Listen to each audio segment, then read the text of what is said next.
Hello friends and welcome back to my channel. Today I'm filming a Q&A. This is literally, I think, the first Q&A that I have ever done. I posted on my Instagram asking you guys to ask me some questions.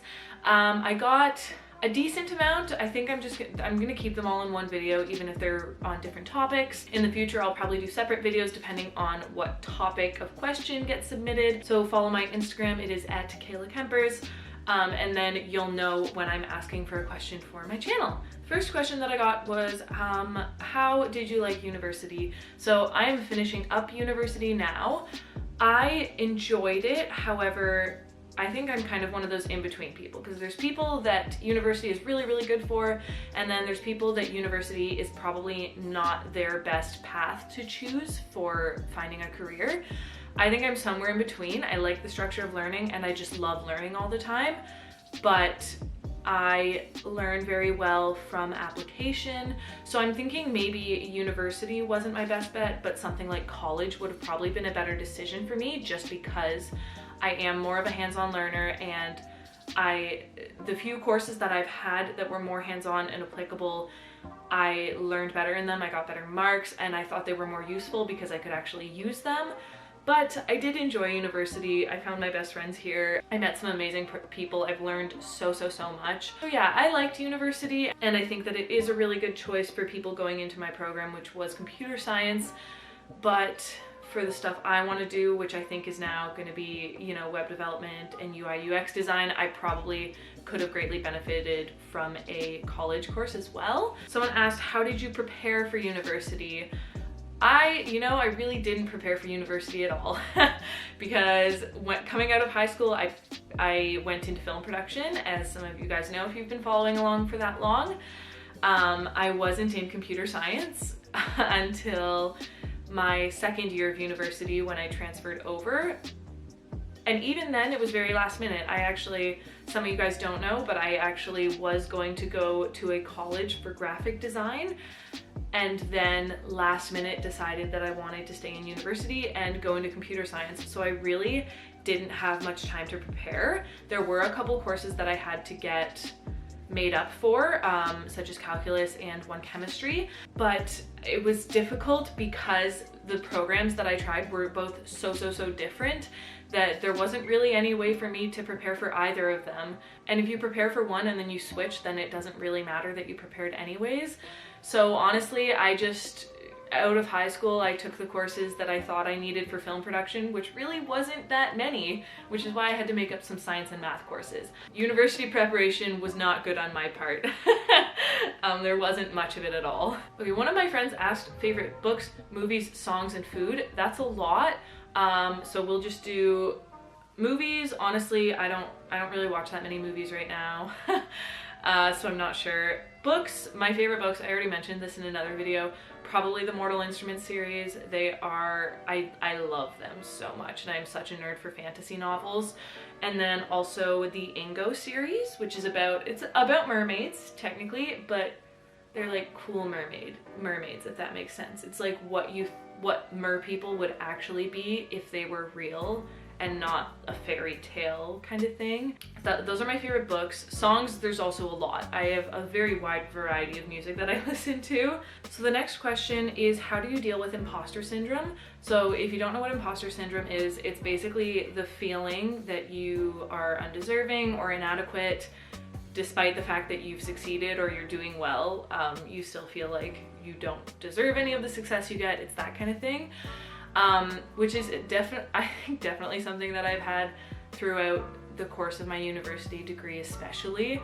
And I deal with it, the most effective way that I've been able to deal with it is having a good support system of people, which is something that I really used to take for granted. Having friends to be able to kind of pull me out of a negative headspace and make me look at the bigger picture helps so much with imposter syndrome, because it helps me to sit down and see that other people who have the same level of success do the exact same things as me, and I don't know, having other people to talk to about it really makes me see that there's no reason that I shouldn't be successful. My grandma's actually really good at this as well. She makes everything so simple, even when I'm overthinking it in my head. So talking with her about things helps so much. So dealing with imposter syndrome, the best way I've found is to have a good support system that can pull you back and show you why you deserve the success that you have, and that there's no reason that you don't deserve everything that you're getting and everything that you could possibly achieve. It is tough though. I have almost always felt that way, that I just don't deserve any of what I get, and I have this nagging thought in the back of my head that when good things happen, I feel like it's only because something bad is gonna happen soon, or I don't really deserve it and it probably won't last long, that kind of thing, which is sad, but I don't know. I think a lot of people go through it, especially at this age when you're trying to find a career path and build a life for yourself. So yeah, support system is best way that I have had to deal with imposter syndrome. The same person also asked, in what ways do you invest in yourself for professional and personal improvement? So personal improvement, I actually have a list of things on my phone that I constantly want to be working on. Guitar is on that list, as well as quite a few different languages that I would like to learn. Sports I want to try, like at some point I want to try a gymnastics, acro kind of sport, different musical instruments. And also on that list is ways to push myself out of my comfort zone, because I think that's one of the best ways to improve yourself. So for example, at some point I would like to participate in an open mic night. That I've been working on that one for a long time, but we're not there yet. But those little things, new things that you want to learn, not because you need to learn them, but just to learn something, are ways that I try to invest in myself for personal growth. And for professional growth, I mean, I'd say school, it's a pretty big investment. But I also find that when I invest in my personal life, it's going to improve my professional life anyways. It makes you a much more well-rounded person, and it gives you so many more skills. And just the fact that you are constantly trying to invest in yourself and learn and improve is going to improve your professional life as well, because you'll be happier and you'll have so many more skills. How can you manage so well between making videos and school? So if you guys haven't noticed, I haven't been posting that often, so I don't know if I managed that well between videos and school, but at the end of the day, it's because making videos is something that I'm so passionate about, and that making videos relieves a lot of stress from me, and I genuinely enjoy it. That's why I've been doing it for so long. So that's how I try to make time for it while I'm doing school. But at the same time, I think if I tried to make multiple videos a week, on a week that I was super busy, that's how I end up burning out and not making videos for a long time. So I think that I manage it so well by not overwhelming myself and not putting pressure on myself, and then I genuinely make videos for you guys when I'm feeling up to it and when I feel happier and like I have time to, rather than trying to force myself to all the time and in turn burning out and hating making videos because it's a cause of stress. So yeah, I guess, is it a good answer? Why did you decide to study computer science? So I started computer science in actually grade 9. We had a specialist high skills major in my school, and I liked it because it was different. It was something I had never been faced with, and it was also something that I never thought, I didn't really know that there were good careers in, I guess, because I was pretty young and it wasn't one of your typical maths or sciences or arts.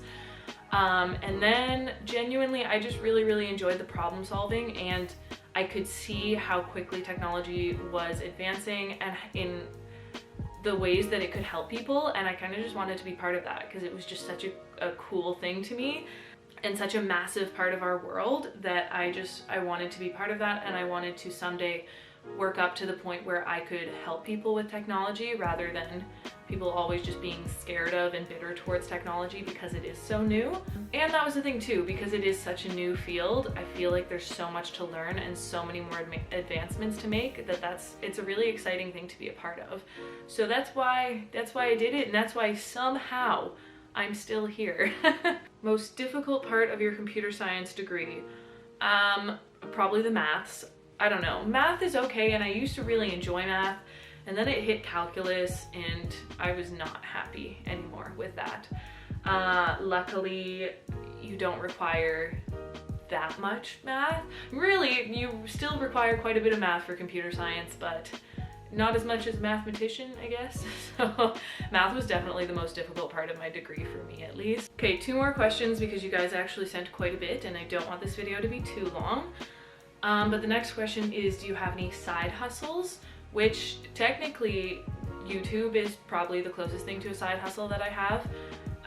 Because I do make a little bit of income from it, more so lately, which is great. Thank you guys. Honestly, the little bit of money that I get from YouTube helps so much. So thank you guys so much for that, because it would not have been possible if people didn't put up with me for the past 5 years, you know? And then also, I guess website development is a little bit of a side hustle. Because I've done a bit of freelance work that way and made some money, but that's pretty much it. Besides that, school is so busy that I feel like I don't have that much time for more side hustles at the moment. And then the last one is, how did you get comfortable talking into a camera? And that sometimes I'm still not comfortable speaking to a camera. You should see my old videos. They are not good. I put a lot of them on private, sorry, but it was very, very uncomfortable. I would have such a hard time looking at the camera, but I don't know. It really just takes practice. I don't know what else could have made me more comfortable. I'll be honest, if I have a little bit of coffee right before, the words get flowing a lot faster than without the caffeine. So yeah, how to talk to cameras, lots and lots of practice and a little bit of caffeine. That is the best tip that I have for that. So thank you guys so much for all of the questions. I got quite a few more than I expected. If you sent more than one, I probably only picked 1 or 2 of them. I will save the other ones. I have them on my phone and then I can answer them in a later video. If you guys have any follow-up questions, you can leave them down below so that I can add those to the next Q&A. But yeah, thank you guys so much for participating and for watching the video. I hope that you all enjoyed it very much. Don't forget to smile and I will see you all in my next video. Bye.